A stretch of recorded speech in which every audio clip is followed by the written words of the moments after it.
Pilipinas Got Talent, muling magbabalik sa telebisyon. Kailan kaya ito? At sino-sino na ang mga hurado? Ating alamin.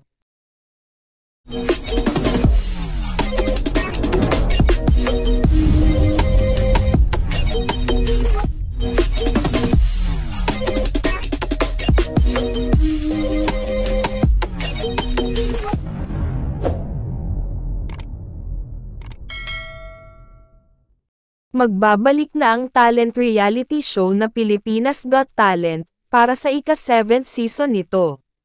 Taong 2010 nang magsimula ang Pilipinas Got Talent sa ABS-CBN. Ito ang first nationwide talent reality show sa Pilipinas. Ang kauna-unahang mga hurado nito ay sina Freddy M. Garcia, aka Sir FMG, Ay de las Alas, at Chris Aquino. At ang hosts naman nito ay sina Luis Manzano at Billy Crawford. Ang namayapang si Jovet Baldovino, ang kauna-unahang grand winner ng unang season ng Pilipinas Got Talent.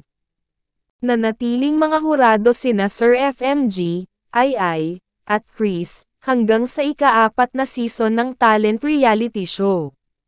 At sina Luis naman at Billy, ay nanatiling mga hosts ng nasabing show, hanggang sa ika-5 season. Sa ika-5 season ng Pilipinas Got Talent, ay nanatili sa pagiging hurado si Sir FMG, kasama ang mga bagong hurado na sina Robin Padilla, Angel Locsin, at Vice Ganda. Sila ang nanatiling mga hurado hanggang season 6. At napalitan naman si Luis Manzano, na kasama ni Billy Crawford, ni Tony Gonzaga bilang host ng Pilipinas Got Talent Season 6. Year 2018, nang huling mapanood ang Pilipinas Got Talent Season 6. At makalipas ang 7 taon, ay muli na itong mapapanood. By year 2025, ang target year na muli itong ipalabas sa Kapamilya Network. Ang tanong, sino-sino na ang magiging bagong hosts nito? Napipisil na nababagay daw sa show na ito na mag-host ay si Robby Domingo. Sino kaya ang makakasama niya dito? At balitang magkakaroon na ng mga new set of judges, ngunit mananatili pa rin di umano dito, si Vice Ganda.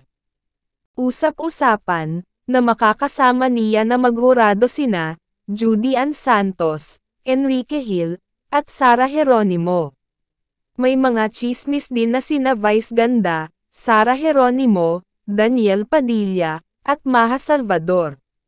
Bago matapos siguro ang taong 2024, ay magbibigay na ng mga hints kung sino-sino ang mga bagong hosts, at set of hurados for Pilipinas Got Talent, Season 7.